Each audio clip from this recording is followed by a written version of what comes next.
morning mga katisay. So ngayon magtatagalog tayo kasi may nag-comment doon, ma'am, di kita naintindihan. Gusto ko maintindihan lahat ng sinasabi mo kasi Tagalog ako.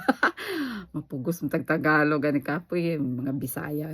So sasagutin natin yung tanong, ano ang dahilan ng pagkakaroon ng gallstone? Wala naman talagang specific na sinasabi sa akin yung doktor ko. Pero ni-research ko guys, galing pala yun sa mga kinakain natin. So, tulad ng mga processed foods, yung mga dilata, yung mga sausage o ganon. So, iwas-iwas tayo dyan guys.